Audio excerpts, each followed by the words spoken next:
Վինսենտ Աժդահան, ֆրանսիական ժողովրդական հեքիաթ։ Ծովափնյամի քաղաքում ապրում էր մի տղա, Վինսենտ անունով։ Վինսենտը իր ապրուստը վաստակում էր նավահանգստում, նավեր բարձելով ու բեռնաթափելով։ Նա այնքան ուժեղ էր, որ կարող էր մենակ 3 հոգու բեռ շալակել։ Դրա համար էլ բոլորը նրան կոչում էին Վինսենտ Աժդահա։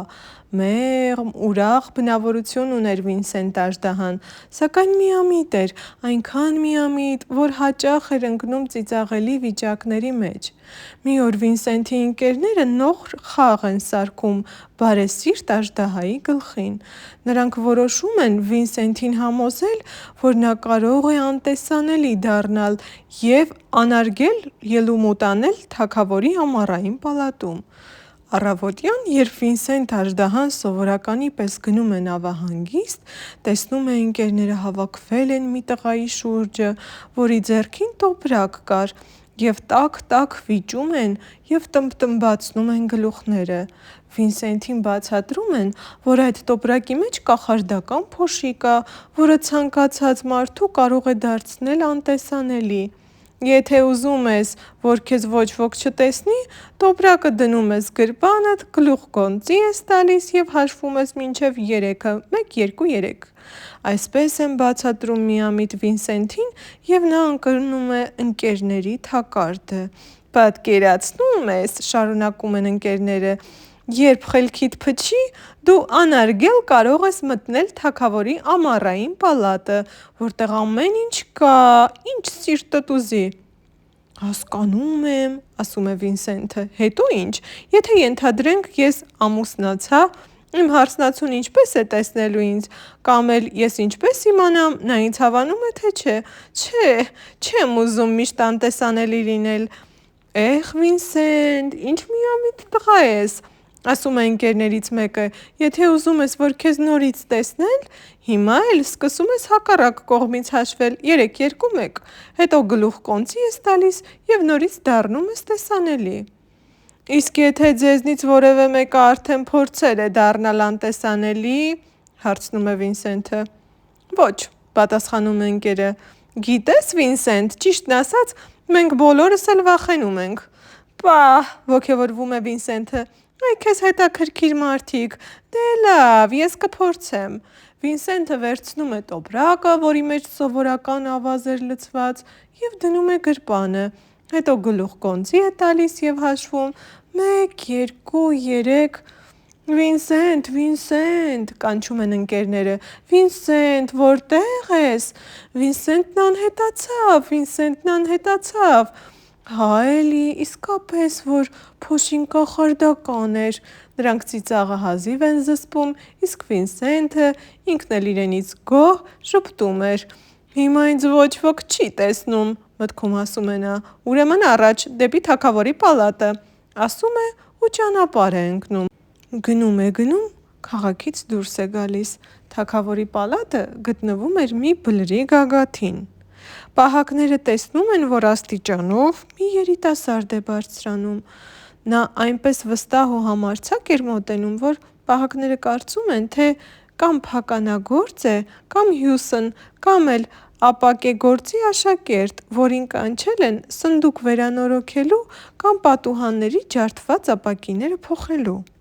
Վինսենտն անարգել պալատ է մտնում և նույն համարձակությամբ շարունակում է առաջ գնալ։ Նա քայլում է նախասենյակներով ու ընդարձակ սրահներով, հանդիպում է տարբեր մարդկանց, բայց նրանցից ոչ մեկի մտքով անգամ չի անցնում հարցնել, թե նա ինչ գործ ունի թագավորի պալատում։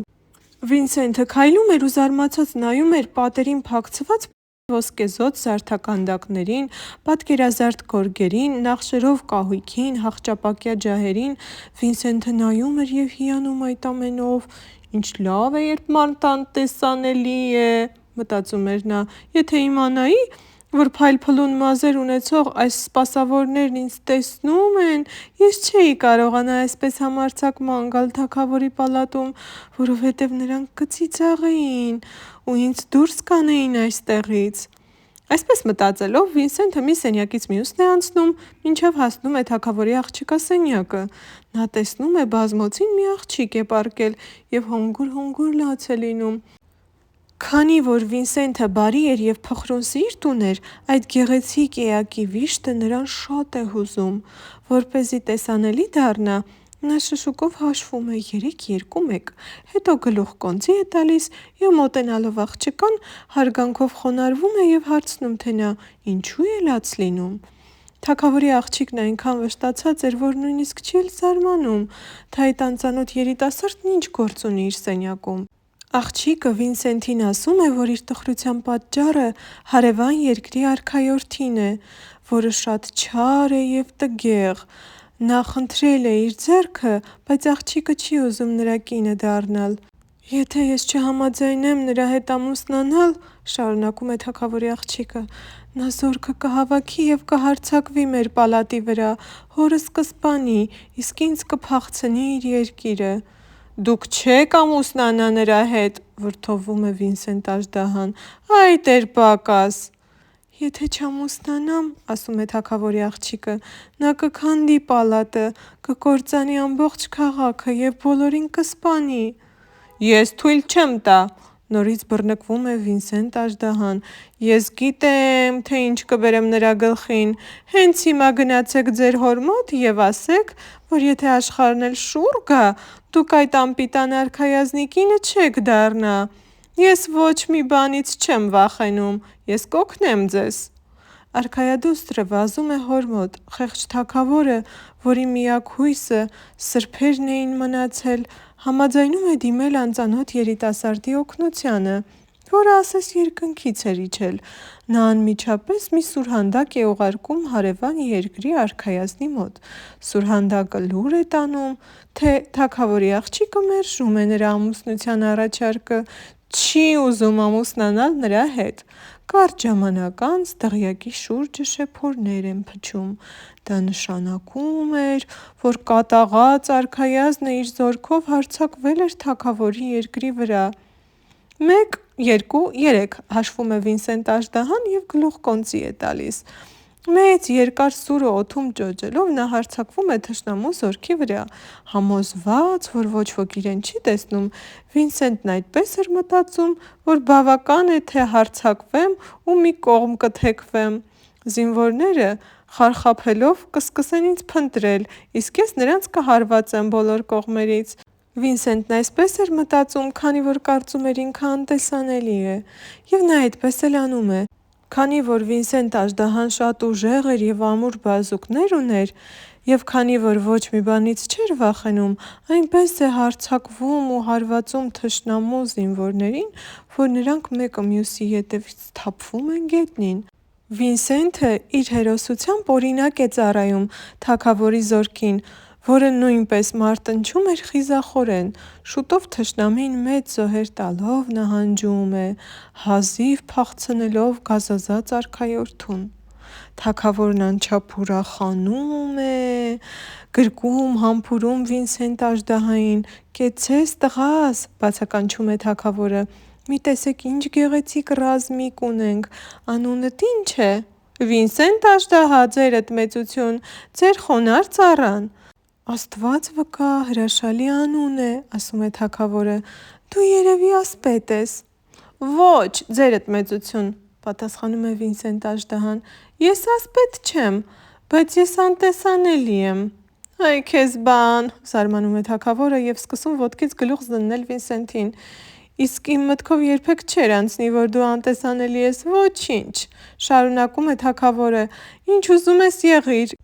Ես քեզ ասպետի կոչում եմ շնորհում: Պահանջիր ինչ ուզում ես, ես կկատարեմ քո ցանկությունը»: «Թագավորն ապրած կենա,- ասում է Վինսենտ Աժդահան,- ես խնդրում եմ ձեր աղջկա ձեռքը»: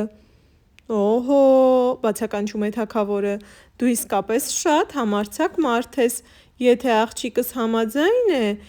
հենց այս պահին էլ դու կդառնաս իմ փեսան, քանի որ դու ուժեղ ու համարձակ մարդ ես: Թագավորի աղջիկը համաձայնում է ամուսնանալ նրա հետ: Հարսանիք են անում, ուտում, խմում, ուրախանում: Հարսանիքից հետո արքայադուստրը ամուսնուն խնդրում է անտեսանելի դառնալ: Աղջիկն ուզում է տեսնել, թե դա ինչպես է կատարվում: Բայց Վինսենտ Աժդահան ինչ անում է, չի անում, ոչինչ չի ստացվում։ 1 2 3, 1 2 3 անընդհատ կրկնում էր Վինսենտն ու գլուխ կոնծի էր տալիս, եւ ամեն անգամ, երբ ոտքի էր կանգնում, արքայադուստրը ծիծաղում էր եւ ասում. «Ես քեզ տեսնում եմ, ես քեզ տեսնում եմ»։ Այ քեզ բան, զարմանում էր Վինսենտը, ինչքան էլ հաշվում եմ ու գլուխ կոնծի տալիս, բան չի ստացվում, ես միշտ տեսանելի եմ մնում։ Երևի կռվի ժամանակ ինչ-որ մեկը սվինով ծակել է գրպանի ստոպրակը և կախարդական փոշին թափվել է։ Ահա և այս գեղեցիկ ստեղծագործությունն ավարտվեց։ Այն սովորեցնում է լինել համարձակ, խիզախ և նվիրված, որովհետև այդպիսի մարդիկ միշտ հաղթում են և սիրված ու գնահատված են արժանապատիվ ու բարի մարդկանց կողմից։ Իսկ եթե հավանեցիք այս տեսանյութը, բաժանորդագրվեք իմ ալիքին